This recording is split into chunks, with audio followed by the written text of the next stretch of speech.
नमस्कार मित्रांनो, मराठी बोला युट्यूब चॅनलमध्ये आपलं स्वागत आहे. 11वी प्रवेश प्रक्रिया जशी ऑनलाईन पद्धतीने केली, त्याच पद्धतीने आता 12वीचे ऍडमिशन किंवा 12वीचा प्रवेश जर तुम्हाला कॉलेज बदलायचं असेल, म्हणजे 11वीला तुम्ही वेगळ्या कॉलेजमध्ये होता आणि 12वीला परत दुसऱ्या कॉलेजमध्ये जायचंय, परंतु अशा वेळी जे कॉलेज बदलायचं आहे, ते कॉलेज बदलण्यासाठी तुम्हाला ऑनलाईन पद्धतीने फॉर्म भरायचा सांगितलं जातो, की ऑनलाईन पद्धतीनं ट्रान्सफर जे आहे ते फॉर्म भरा. तो फॉर्म भरल्यानंतर जी काय जिथं व्हॅकन्सी असते तिथे तुम्हाला ऍडमिशन दिलं जातं. मग नेमकी ही प्रक्रिया आहे कशी, किंवा यामध्ये कशा पद्धतीने फॉर्म भरता येतो, कोणाला भरता येतो, किंवा काय कारण लागतं, कशा पद्धतीने तुम्हाला ट्रान्सफर करता येतं. 11वीला वेगळं कॉलेज, अजून लक्षात घ्या, 11वीला तुम्ही ज्या कॉलेजला आहात त्या कॉलेज व्यतिरिक्त तुम्हाला जर दुसऱ्या कॉलेजला 12वीला ऍडमिशन घ्यायचं असेल तरच या प्रक्रियेच्या अंतर्गत तुम्हाला ट्रान्सफर करता येतं. परंतु या ठिकाणी तुम्हाला रिझन देखील जेन्युइन देणं गरजेचं आहे, म्हणजे कारण देखील तुमचं महत्वपूर्ण असणं गरजेचं आहे, किंवा हे कारण देखील त्या ठिकाणी ग्राह्य धरलं जाईल आणि तुमचा जो ट्रान्सफर आहे, जे तुमचं दुसऱ्या कॉलेजचा जो प्रवेश आहे तो या ठिकाणी कन्फर्म केला जाईल. आता अशा पद्धतीनं जी काय प्रक्रिया आहे ऑनलाईन पद्धतीची, तीच या व्हिडिओच्या माध्यमातून आपण जाणून घेणार आहोत. तर चला विलंब न करता थेट आपण स्क्रीनवर जाऊ आणि ही जी काय पद्धत आहे 11वी ते 12वी ट्रान्सफरची जी काय पद्धत आहे, जे कॉलेज बदलायचं आहे ते कशा पद्धतीने बदलता येतं, याची जी काय प्रोसेस आहे, जे काय ऍडमिशनची प्रक्रिया आहे ती कशी करता येते, याची संपूर्ण माहिती या व्हिडिओमध्ये घेण्याचा आपण प्रयत्न करूया. तर चला विलंब न करता थेट आपण स्क्रीनवर जाऊ आणि स्क्रीनवर गेल्यानंतर कशा पद्धतीने ट्रान्सफर फॉर्म भरायचा किंवा या ठिकाणी काय काय मागितलं जातं याची संपूर्ण माहिती घेण्याचा प्रयत्न.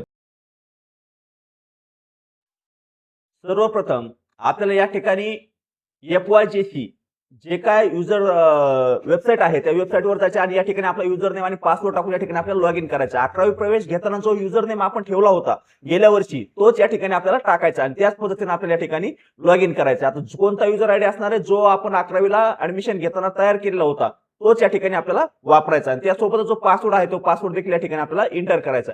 जर पासवर्ड आठवत नसेल तर या ठिकाणी तुम्ही पासवर्ड देखील या ठिकाणी फॉरगॉट करून पासवर्ड बदलून घेऊ शकता. आता पासवर्ड बदलल्यानंतर जो काय नवीन पासवर्ड आहे तो तुमच्या मोबाईलवर पाठवला जातो. तो पासवर्ड हा युजर नेम कॅप्चर कोड टाकायचा आणि या ठिकाणी लॉग इन या पर्यायावरती क्लिक करायचं. आता लॉग इन केल्यानंतर तुमच्या समोर या ठिकाणी पर्याय दाखवला जातो, ज्यामध्ये तुम्हाला दाखवलं होतं स्टुडंट ट्रान्सफर. स्टुडंट ट्रान्सफर या पर्यायावर तुम्ही क्लिक केल्यानंतर या ठिकाणी 11वी ते 12वी 11वी वरून 12वी वर ट्रान्सफर करण्याचा जो पर्याय आहे या ठिकाणी दाखवला जातो. आता या ठिकाणी तुम्ही जे माध्यम आहे, मराठी असेल इंग्लिश असेल, तुम्ही काय चेंज करताय, कशामुळे चेंज करताय, सायन्स मधून आर्ट मध्ये जाताय, आर्ट मधून सायन्स आता जाता येत नाही परंतु सायन्स मधून आर्ट मध्ये तुम्हाला येता येतं, अशा पद्धतीनुसार जे काय तुमचा बदल आहे ते या ठिकाणी निवडून घ्यायचंय. तुम्ही मागच्या वर्षी कशाला ऍडमिशन घेतो ते देखील तुम्हाला या ठिकाणी दाखवलं जातं आणि तुम्ही आता नवीन कशाला घेणार आहात ते तुम्हाला निवडायचं आहे आणि त्यानुसार तुम्हाला कॉलेज या ठिकाणी सर्च करायचे आहेत.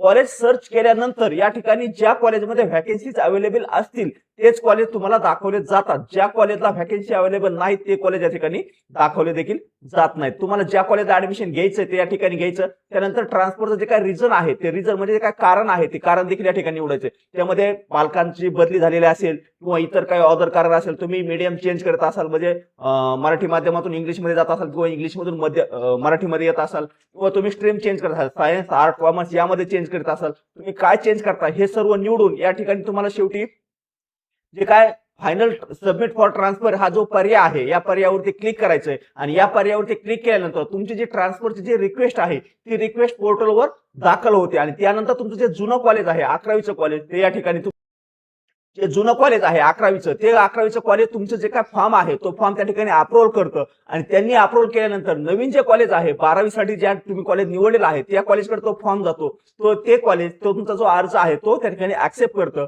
आणि अशा पद्धतीने तुमचं 11वी मधून 12वीला दुसऱ्या कॉलेजमध्ये ऍडमिशन ट्रान्सफर करता येतं.